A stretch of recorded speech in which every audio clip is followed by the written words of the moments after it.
This is AM Agenda. Thanks for your company. With me in Melbourne now, the Parliamentary Secretary to the Prime Minister, Josh Frydenberg, and the Shadow Parliamentary Secretary to the Shadow Treasurer, Ed Husic. I want to go to Josh Frydenberg, first of all, on this debate about the anti-Semitic attacks at the weekend. Obviously, you'd be in full agreement with Mark Dreyfus and, well, everyone of sane mind on the attacks at the weekend, Josh. Absolutely, Kieran. Deep concern about those nasty, vicious attacks. And just 2 points to bear in mind here. First, we need to ensure that the full force of the law is felt by those who carried out those attacks because, they were very violent attacks. The second point is we need to continue to educate the public about the pernicious nature of anti-Semitism as well as intolerance more generally and anti-discrimination, and that's very important for the community at large. Look, Australia is a very tolerant country. It's got great diversity. Diversity is in fact our strength. 9 million Australians have at least one parent born overseas. I think we're a fantastically tolerant and diverse and multicultural country, but when we see an attack like this based on somebody's religion, we need to speak out and we need to ensure that the full force of law is felt by those culprits involved. And that's pretty much the message on the front page of The Australian to Jewish leaders, warning against complacency, but that extends to everyone, doesn't it?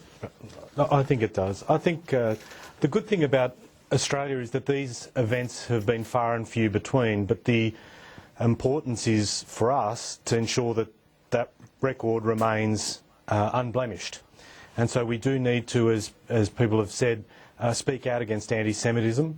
And the thing that disappointed me most about this, Kieran, is the fact that it was young Australians who did this. Like, you would not expect that would necessarily occur. So there is an issue, as Josh said, about education, that we need to maintain that, and I think we need to all work together on this. Yeah, because it's an attack on, as you say, it's an attack on all of us when these things happen, really, and what Australia represents and should be about. Now, Josh Frydenberg, to you on the issue, I want to turn attention now to the Huawei ban on the NBN. Where do you stand on this? And Mark Dreyfus is pretty strong in his position, having received many intelligence briefings on it, that the ban, when it comes to Huawei and the National Broadband Network, should remain in place. Well, look, I think George Brandis has made a very clear statement on this, and that is the government's position has not changed. We continue to take the advice of our intelligence agencies, but at the same time, we understand there's processes here, and George Brandis is the one who's been privy to the intelligence briefings and the like. So he does speak for the coalition on this issue, and his statement's been pretty clear. Well, and that's pretty straightforward there from Josh Frydenberg, that despite some noises from Malcolm Turnbull and Andrew Robb that the ban would be reviewed, it doesn't look like it's going to amount to much. Well, I'm glad that this ban has been maintained in the face of what we saw over the last week or so, where there was an open suggestion from senior frontbenchers that we would ignore the advice given to us, the national security advice given to us, on this issue. And if there are concerns about Huawei, then we should basically follow the national security advice and put that as our priority ahead of trade dollars. Is this a reminder to people in your government, only been in office for 2 months now, Josh Frydenberg, but that it's a bit different to being in opposition, that you do need to obviously be a bit more cautious in terms of opening up these prospects when our intelligence agencies are making a pretty clear warning against it? Look, this is a complex issue because obviously a lot of the information that people like George Brandis and the Prime Minister are privy to is not what other members of either the Cabinet or indeed the backbench or the outer ministry are privy to, or indeed the public. So, this is a more complex issue, but no, ministers are completely entitled to have their views and to air them publicly. At the same time, we have a very rigorous intelligence and security process in place. George Brandis, as the Attorney General of the Commonwealth, is responsible for those decisions, and he's made the government's position very clear. Let's look at the front page of the Daily Telegraph. It's a report suggesting that $5 billion in future company tax, Ed Husic, might be fast-tracked into road, rail and airport projects through an agreement between the federal government, the Abbott government and the O'Farrell government. This seems to make sense, doesn't it, to ensure that, that the money is spent on that much-needed infrastructure, particularly in a city like Sydney, the WestConnex project, or those other motorways, the M2, the F3, which need work on them. I'd say two things. Firstly, when we were in government, we had a record of massive investment in urban infrastructure, and we had lifted that to levels that had been unprecedented. We don't know if today's announcement is nothing more than spin. Does it actually build on top of what's already been committed? And we've done some pretty major projects on road and rail in Sydney, and we also have a government now in the Abbott government that doesn't want to do anything to lift investment in public transport, which is crucial in Sydney.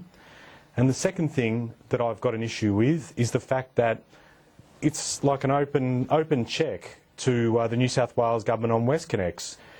They look like re-tolling sections of roads that have already been paid for by tolls, that don't see WestConnex actually go into the city and complete the job into Port Botany. So this is just, from my perspective, there are a whole lot of questions that need to be answered about this investment and the overall strategy on infrastructure by this government.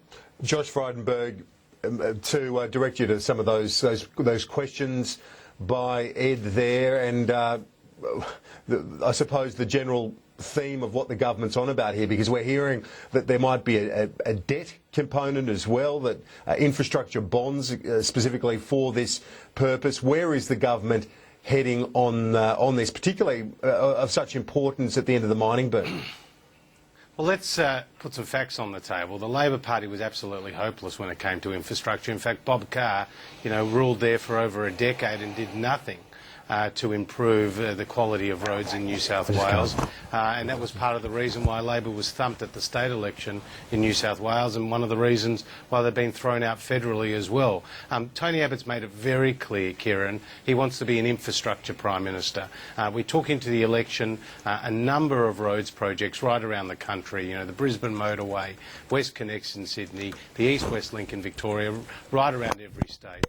We need to look at innovative ways to finance these major projects. That's also tapping the private sector, as well as better using the federal government's balance sheet. We're going to get the Productivity Commission to look into the review of construction costs. This is an issue that today Mike Baird has put on the table in his speech. But the point is, the federal government will not get in the way of state governments that are genuinely serious about building the roads of the 21st century.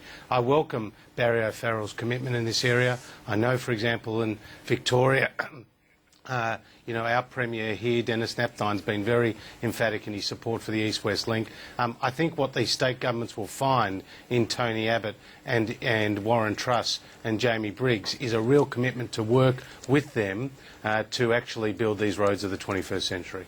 Now, we're having the cooperation between the two levels of government, so Liberal coalition governments, that very much could benefit the Abbott government in getting some progress.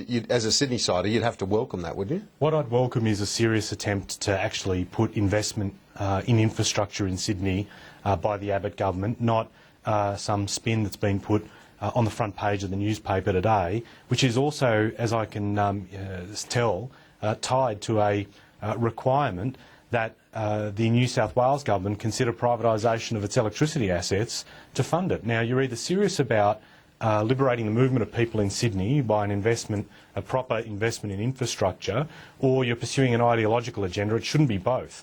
And they should not, the federal government should stump up and be prepared to invest instead of saying, we'll only give you the money if you flog off your electricity assets. I want to look to the bikie gang crackdown now. Ed Husic, to you on this.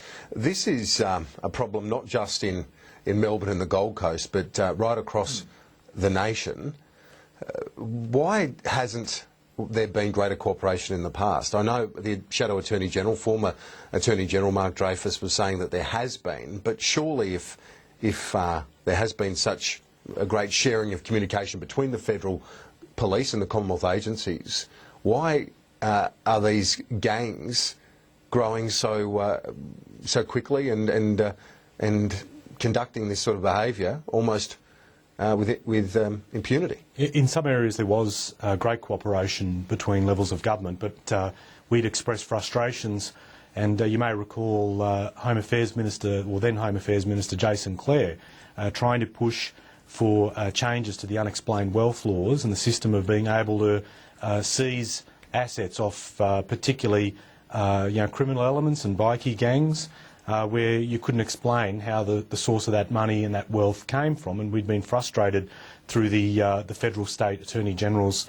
or the attorneys general, I should say, fora, to try and get this moving. And we had resistance from state governments on this, and were unable to move. Now, as Mark Dreyfus indicated, there's a continuation of the work that we had done in government. We certainly welcome that by the coalition government, but the emphasis does need to be on lifting cooperation further on something that is of great community concern. Yeah, Josh Frydenberg, you'd concede that, wouldn't you, that this was a focus of the former government and former minister in this area, Jason Clare, as well? It's building on those developments of recent months.